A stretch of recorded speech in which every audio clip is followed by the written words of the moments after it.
Alright guys, today we're going to talk about composition and storytelling, and I think a lot of the times they go hand in hand. So the first topic we're going to talk about is proximity. So kind of just stick with me. We're going to use shapes for composition. So say these shapes are subjects or people or a vehicle or I don't know, it could be anything, the sun, a tree. Say they are separate from each other. Now what you wouldn't want to do is you wouldn't want them to be so far apart from each other. A lot of the times you're going to want them to overlap one another. So you kind of like this is you want to never line them up either. Like see, like right here how it's lined up with the red circle. You're going to want them to be slightly askew. I don't know why that is, but it adds this a dynamic feel to your composition. Whereas if you had it right under, and then say you had this X right here, and you had that right under the triangle, yes, it can look pretty, but just see what happens once we change the size and we move it. Like maybe right here, they're clearly overlapping. Wasn't there just something so much more appealing than that? So what you want to do for your subjects or your characters is never line them up on your composition. Also make sure that they are not bordering on each other. You see how this is, and they just barely border on one another. It's just, it doesn't look right. Like it doesn't, like you really have to make sure that they clearly overlap. You see that? They have to clearly overlap. There's just something appealing about that. Same thing with the with this. You want to make sure that they clearly overlap. See how much better that looks? Whereas if they're just bordering over it, it just looks wrong. You see what I'm saying? Like it doesn't look intentional. Now this looks intentional, and they also, there's some type of there's an object in front of the other. There's a foreground and there's a background, and that always looks pretty. Now we're going to talk about size relationships. Sometimes, I would say most of the time in a composition, say you're doing a movie poster, or think about Drew Struzan posters, or any famous movie poster you can think of right now in your head. They're always going to use the main character. Say their red circle is the main character. Now, they're always going to put that somewhere either in the foreground or in the background, really large. Like, okay, think about the Endgame poster. That was a great...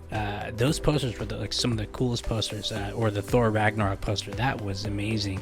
And what they did with that composition, I thought was really impressive. So, say you have the main characters, the red circle, and then you have a secondary character, which is going to be the purple shape, and you just have them right there in the front. And of course, right, he's going to be a little bit to the skew because you don't want to really put it parallel, right? You want to put it obviously overlapping, but it's right there in the foreground. And a little bit to make sure it's not parallel, make sure it's not on this, doesn't look like it's on the same plane. So size kind of goes through a hierarchical process. You want to think of it in that way.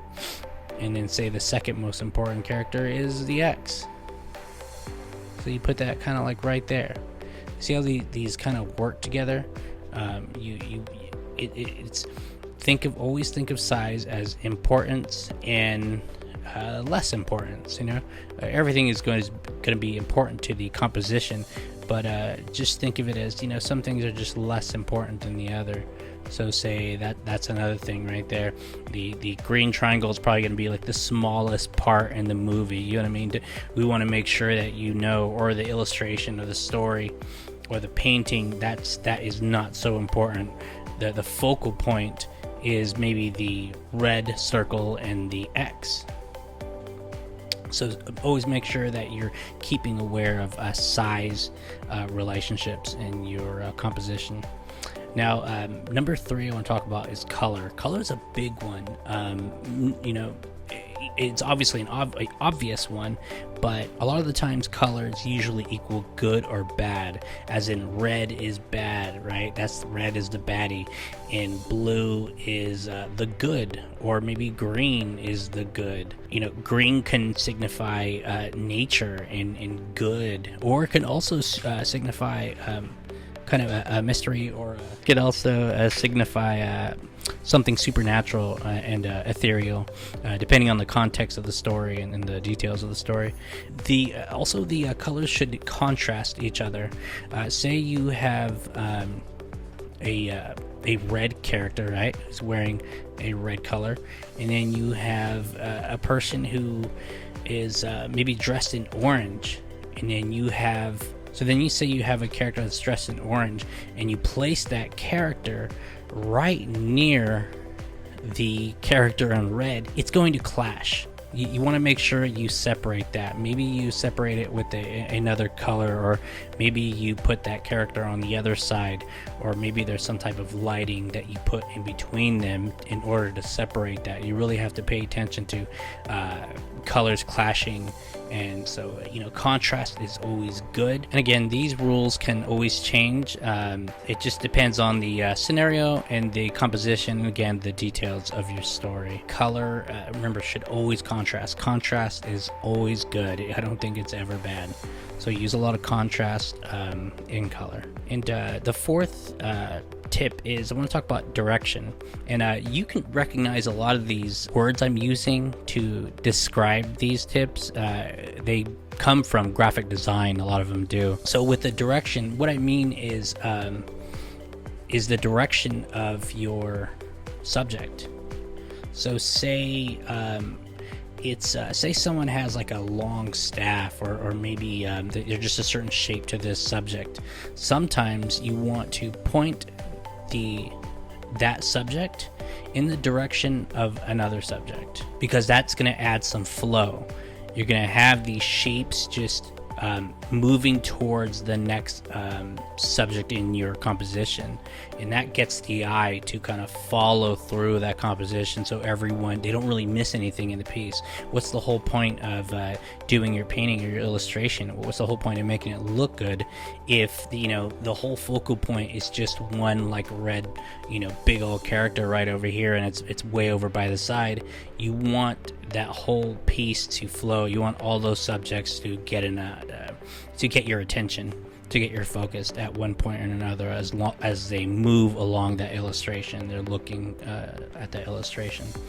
It also, it just helps to add a lot of movement to your piece. So the last topic I want to talk about is the direction that the characters are facing in your composition. Say you have a character all the way to the right side of this composition, and they're facing outward. Now, what you don't want to do is have a character at the edge facing outward, because what are they looking at? They're not looking at any part of the action within your illustration, within your drawing, within your painting. They're looking outward. They're not looking toward the world, the whole setting.